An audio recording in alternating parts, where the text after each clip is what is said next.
양귀자 장편소설 제4장 슬픈 일몰의 아버지.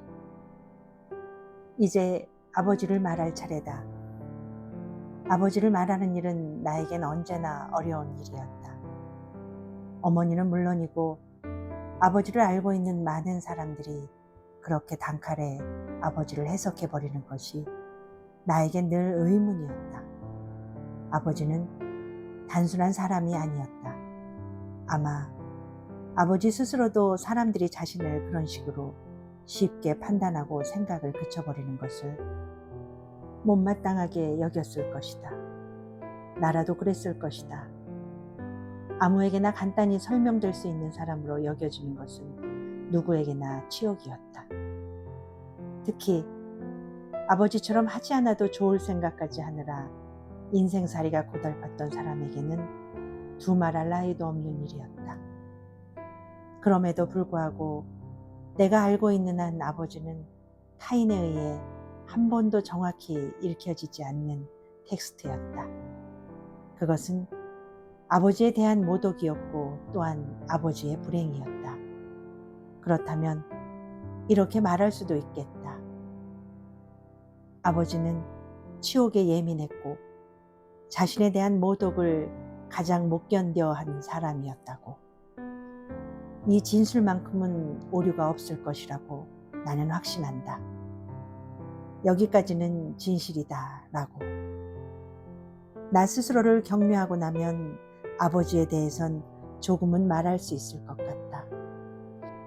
누구는 술꾼이라 불렀고 누구는 또 건달이라 칭하였으며 혹자는 가끔 성격 파탄자로 규정하였던 아버지에 대해, 그리고 지금은 주민등록 등본에 행방불명으로 기록되어 있는 아버지에 대해. 아버지는 술꾼 맞았다. 나와 진모에게서 공통적으로 발견되는 아버지의 유전자만 분석해도 그것은 명백한 사실이었다. 진모가 자주 하는 표현대로 그 애는 소주 너댓 병을 마셔도 심장 박동수에 전혀 변화가 없는 천부적인 술꾼이었다.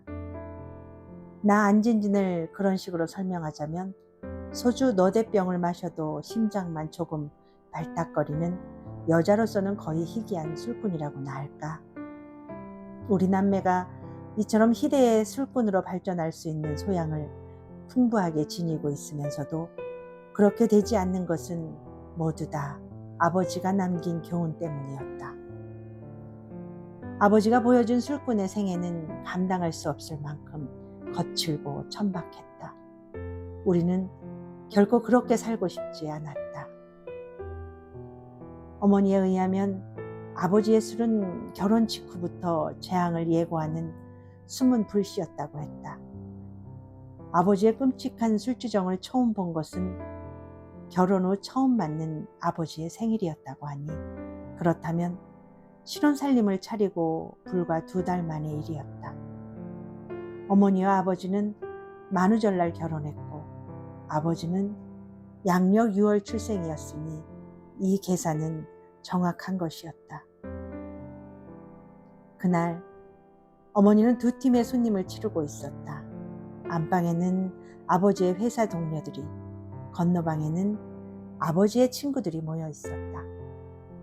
아버지는 2 방을 들락거리며 아주 많은 술을 마셨다.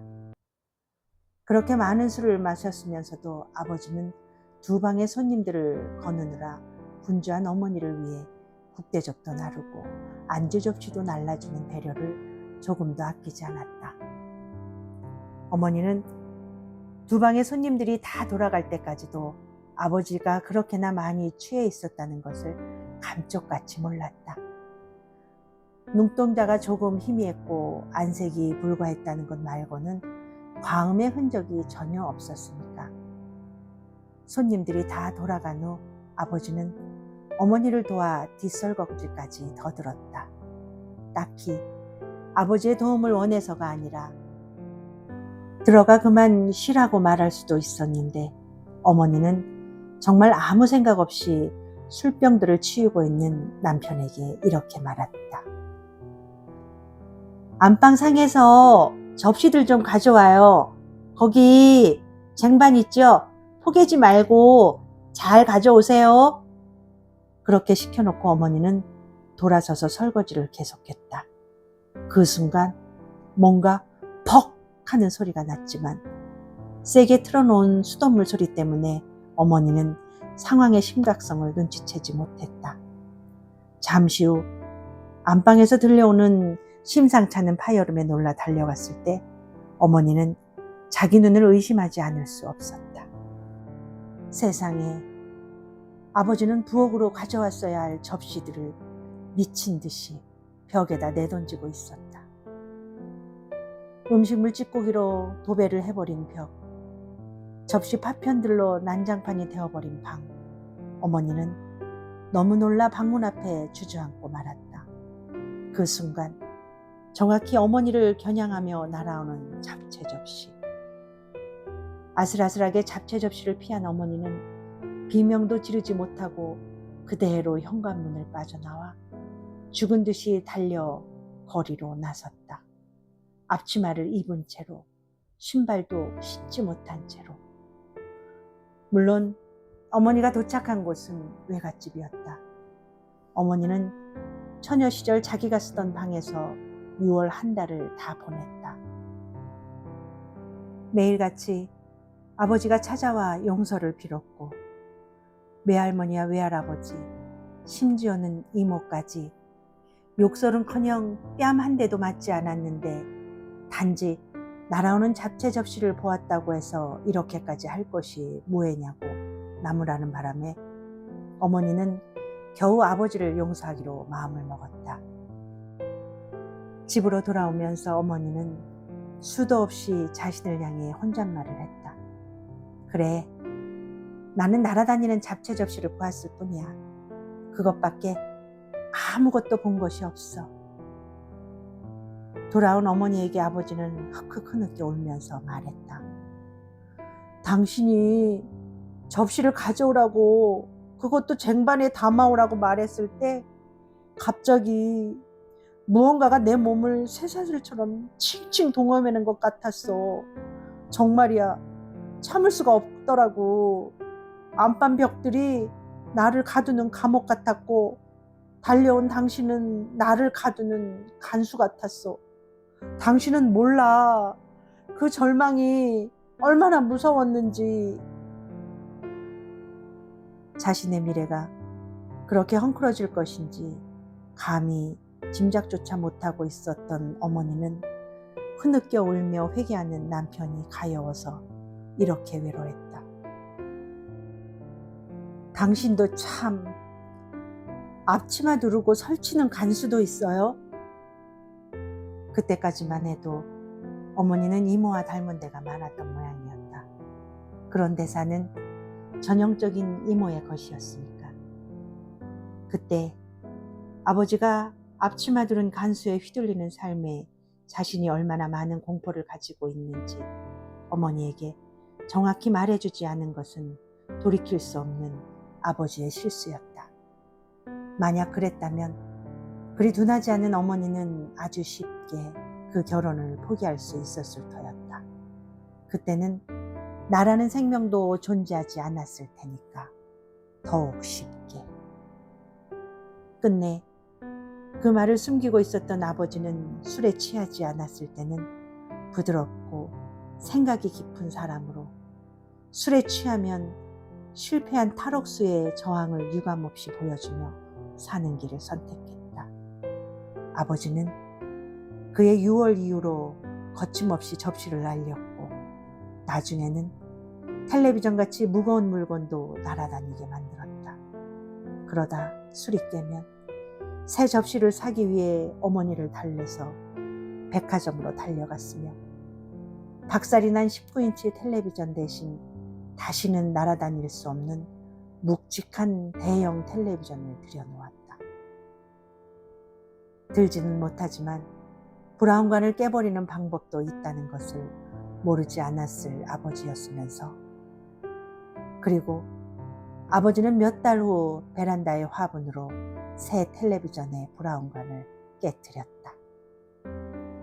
술꾼이었던 아버지가 다음 단계로 건달이 되는 것은 아주 당연한 수순이었다. 자의반 타의반으로 회사를 그만두게 되어 완벽한 건달의 조건을 갖추었을 때 나는 5살, 진모는 3살이었다. 어린 자식들과 세상 물정 모르는 젊은 마누라가 불쌍하다는 이유로 실직 초기에는 아버지의 재기를 돕기 위해서 그럴 만한 친구와 일가 친척들이 모두 동원되었다. 건달들이 흔히 그러하듯이 아버지는 동원된 친지들의 호의를 단 몇 년 사이에 분노와 배신으로 바꾸어 놓고 말았다. 소개해준 직장 때려치기, 빌려준 돈은 술과 도박으로 탕진하기, 걸핏하면 술 냄새 풍기며 찾아와 푼돈 요구하기, 안 주면 깽판치기. 더 이상 누구의 도움도 불가능하다는 것을 깨달은 어머니가 시장에 좌판을 벌이고 양말을 팔기 시작하면서 아버지의 건달 생활은 아주 안정적으로 무르익어갔다. 내 기억으로 비록 푼돈이긴 하지만 마음 놓고 강탈할 수 있는 돈줄이 생긴 것을 아버지는 아주 행복하게 여기는 듯했다. 어머니가 심혈을 기울여 베개 속이나 찬장의 양념단지 안에 숨겨놓은 돈을 각고의 노력 끝에 찾아냈을 때 기뻐 날뛰던 아버지의 모습을 지금도 나는 선명하게 기억하고 있다. 하긴 어린 나도 돈이 나타나는 그 순간만은 아버지 못지않게 환호작약하며 함께 기뻐했으니 우리 부녀는 다 같이 천진난만했다고나 할까.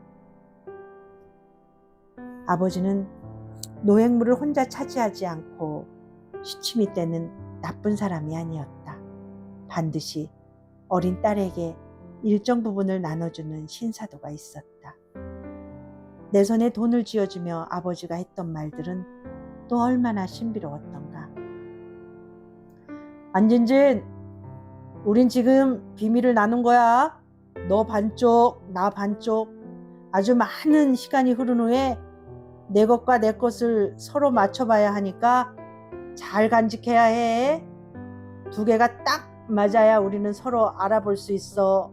안 맞으면 우리는 영원히 아빠와 딸 사이인지 모르고 슬프게 사는 거야. 그럼 이 돈을 반쪽으로 찢어야 하는 거예요? 나는 종이돈을 흔들며 그렇게 물었다. 아니야. 돈은 찢는 게 아니라 쓰는 거야. 그건 내 마음대로 쓰면 돼.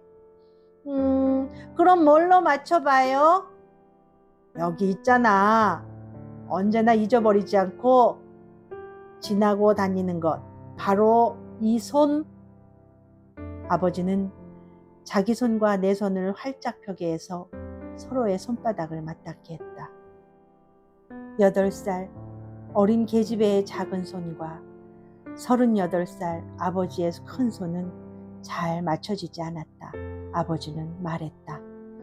지금은 안 맞지만, 안 맞아서 슬프지만 나중에는 자로 된 듯이 딱 맞는 날이 올 거야. 알겠지? 그때까지 반쪽의 비밀을 잘 간직하는 안진진이 될 거지? 이미 아버지의 말에 흘려버린 나는 열심히 고개를 끄덕였다. 그리고 나는 지금까지 누구에게도 아버지와 내가 반쪽씩의 비밀을 나누어 가졌으며 훗날 그 비밀을 맞춰보기로 했다는 말을 해본 적이 없었다. 그러나 아버지가 나누어준 돈은 콩나물값에 보태거나 진모의 사탕값을 대주거나 해서 어떤 식으로든 어머니에게 돌려줄 수 있도록 애를 썼다. 시장바닥에서 어머니가 어떻게 돈을 벌고 있는지 어린 나도 잘 알고 있었으므로.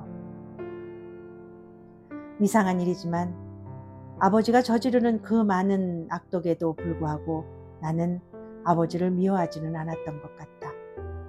어머니를 때리거나 밥상을 뒤엎거나 팥줄소에서 전화가 와 집안을 발칵 뒤집어 놓을 때는, 그래서 이모가 달려와 우리를 데리고 이모 집으로 갈 때는 자존심이 상해 입술을 악물며 아버지를 원망하긴 했어도 잠시였다. 훗날 생각해보면 아버지는 어머니를 때리거나 밥상을 뒤엎을 때도 확실히 다른 집의 망나니 술꾼과는 달랐다. 이런 표현이 적절하지 않다는 것은 잘 알고 있으나 그래도 굳이 써본다면 아버지의 그 망나니 짓에는 일종의 품위가 있었다. 그랬다. 범접할 수 없는 어떤 기운이 아버지에게 있었다. 아버지는 상스러운 욕설을 하더라도 입술을 깨물며 이마에 푸른 힘줄을 돋우며 온 힘을 다해 자신도 지금 죽을 듯이 괴롭다는 것을 상대방에게 알려주었다.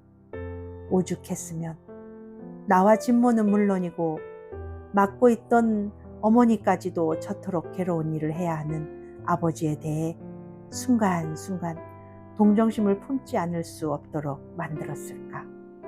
어쩌면 어머니가 순순히 당하고만 있었던 것도 그 때문이었는지도 몰랐다.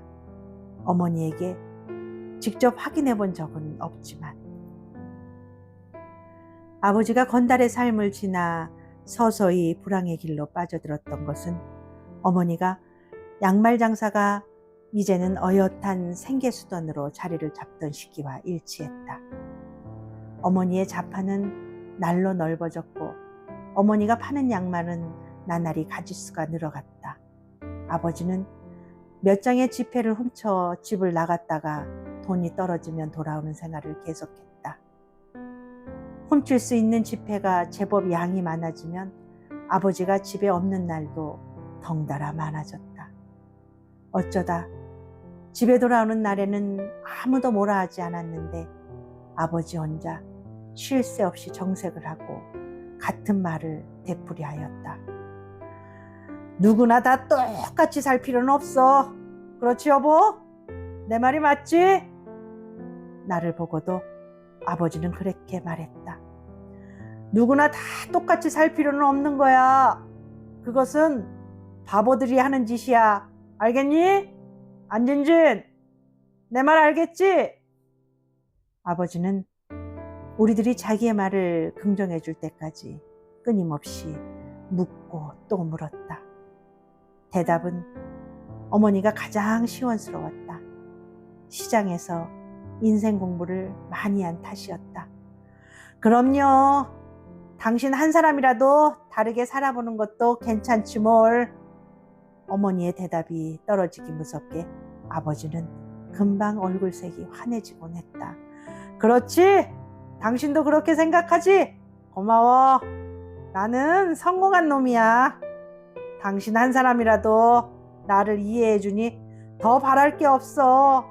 정말 고마워. 그러나 어느 날은 그 대답이 화근이 되기도 했다. 당신, 그 말은 진심이 아니야. 당신 같은 사람이 그런 지혜를 터득할 리가 없어. 귀찮으니까, 영영 집을 나가줬으면 싶으니까 그런 말로 나를 혼란에 빠뜨리는 거야? 말해봐. 뭐가 괜찮다는 것인지 한번 구체적으로 대보라고. 그리고 다시 시작되는 난장판. 아버지처럼 순식간에 행복을 불행으로 바꾸는 사람은 아마도 없을 것이었다. 아버지는 또 죽을 듯이 괴로워하면서 어머니를 때렸고 살림을 쳐부수었다. 도대체 마누라를 때리면서 지혜, 터득, 혼란, 구체적 등등의 단어를 사용하는 남편도 아버지 말고는 다시 없을 것이었다. 그랬으므로 당연히 아버지는 성격 파탄자로 분류될 수밖에 없었다. 주변 사람들 사이에서 서서히 정신병원에 가두어야 한다는 의논이 돌았던 것도 그 무렵이었다. 내가 10살 혹은 11살 시절의 일들이었다. 나는 생각했다. 누구나 똑같이 살 필요는 없다는 아버지의 말은 인정하지만 그렇지만 하필 아버지처럼 살아야 할 이유가 무엇인지 참 궁금하다고. 저토록 극심한 고통을 겪어가면서까지 남하고 다르게 살아야 하는 일일랑 나는 못할 것 같다고. 그러나 아버지 앞에서 그런 말을 하지는 못했었다.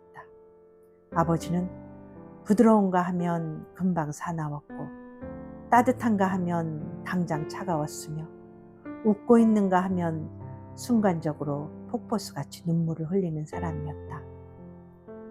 아버지를 미워하지는 않았어도 또 다른 사람들이 말하는 것처럼 아버지를 정신병자라고는 단 한 번도 생각하지 않았지만 어떤 때의 아버지가 진짜 안진진의 아버지인지 알 수가 없었으므로 나는 입을 다물었다. 그리고 10살의 안진진은 마음속으로만 다짐했다. 나중에, 아주 나중에 아버지 손바닥에서 내 손바닥을 포개서 두 사람의 손가락 길이가 한치도 어긋남 없이 딱 맞아 떨어지는 날, 그때 꼭 물어보리라고. 아버지는 이제 돈이 떨어져도 쉽게 집으로 돌아오지 않았다.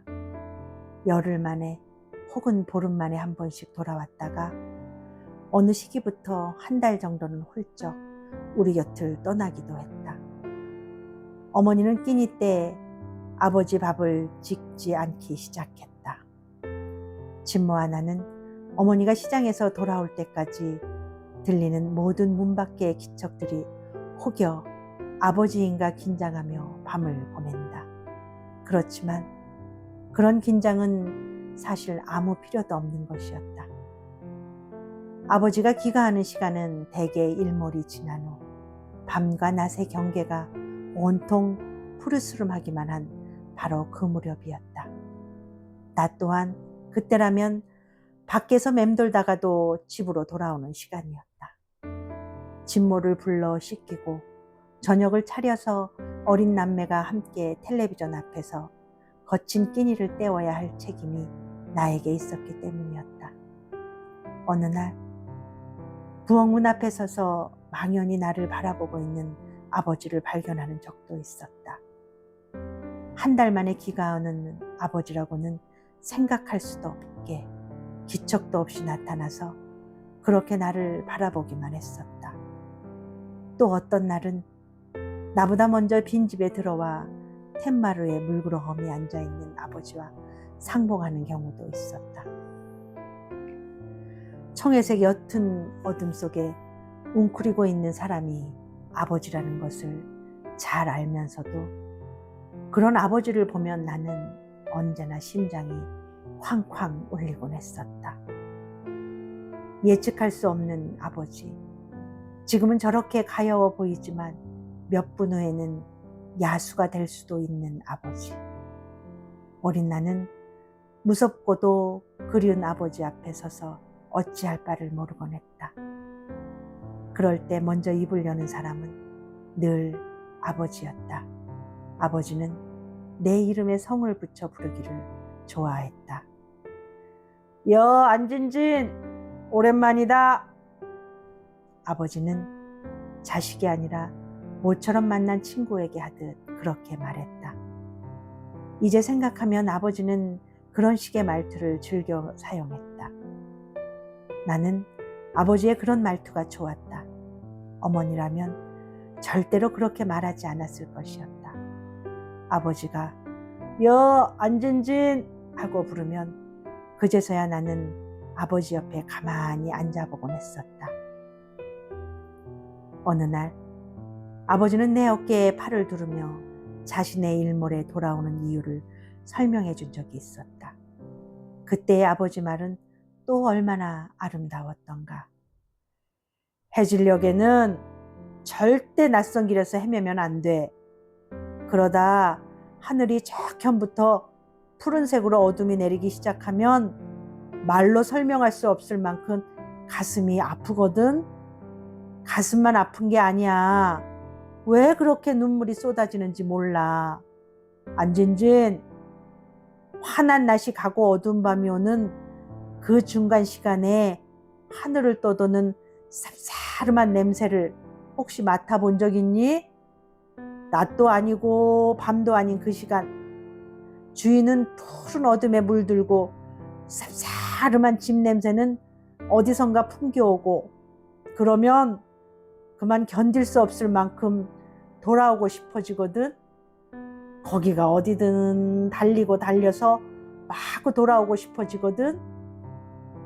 나는 끝내 지고 마는 거야. 그렇게 돌아온 아버지는 사흘을 못 견디고 다시 어머니의 돈을 빼앗아서 집을 나가버리곤 했다. 아무 상관도 하지 않을 테니 그저 집에서 당신하고 싶은 대로 하고 살라고 어머니가 붙잡으면 아버지는 희미하게 웃으며 나지막하게 내뱉었다. 그 말이 나 같은 사람한테 얼마나 심한 모독인 줄 당신이 알기나 하겠어? 그러니 나갈 수밖에. 아버지는 어머니의 말에 심한 모독을 느끼고 어머니는 아버지의 말에 심한 모욕을 느꼈다. 어머니가 입을 꾹 다문 채 아버지가 적당히 어렵게 찾아낼 장소에 적당한 돈을 숨겨놓고 시장으로 나가버리면 그 돈을 찾아내 집을 나가는 일이 되풀이되었다. 모든 되풀이되는 일에는 내성이 생기는 법이었다. 나와 진모는 모욕감을 느낀 어머니조차도 아버지 없는 생활에 하등의 불편을 느끼지 않게 되었다. 어머니는 차라리 더욱 씩씩해지고 점차 이모와 아주 다른 사람이 되어갔다. 아버지는 아버지라고 다를 까닭이 없었다. 아버지는 봄, 여름, 가을, 겨울로 한 번씩 집에 돌아오다가 나와 진모가 중학생이 되었을 때는 아이의 1년에 한 번 정도, 우리가 고등학생이 되었을 때는 2년에 한 번 정도 집에 들렀다. 그러다 내가 20살이 되던 해 며칠 묵어간 아버지는 그 이후 지금까지 한 번도 우리 앞에 나타나지 않았다. 아마도 아버지는 슬픈 일몰조차 꿈쩍하지 않을 내성을 갖게 된 모양이었다. 아버지가 집을 나가 무슨 일을 하고 다니는지 우리 중에 아는 사람은 아무도 없다. 심지어 우리는 아버지가 살아있는지 죽었는지 눈치챌 수 있는 아무런 단서도 가지고 있지 않다. 우리는 다만 행방불명이 되기 직전에 아버지가 상당히 건강했다는 것과 불황의 생활도 20여 년을 계속하다 보면 한 목숨 지탱할 만한 돈은 터득할 수 있다는 논리에 근거해서 아버지의 행불이 삶의 다른 형태로고만 이해하고 있을 뿐이었다. 아버지는 살아있다. 어머니와 진모가 어떻게 생각하고 있는지는 알 수 없지만 나는 한 번도 아버지의 죽음을 떠올려 본 적이 없었다. 낯선 길에서 슬픈 일몰을 맞더라도 집에 돌아오지 않고 견딜 수 있을 만큼 강해진 아버지였다. 그리고 나는 알고 있었다. 아버지가 영원히는 아니더라도 한 번쯤은 돌아올 날이 임박했다는 것을. 그 명백한 증거가 내 손에 있다. 아버지와 나는 마침내 서로의 손바닥을 포개고 비밀을 맞춰볼 적당한 시기에 이른 것이었다. 감사합니다.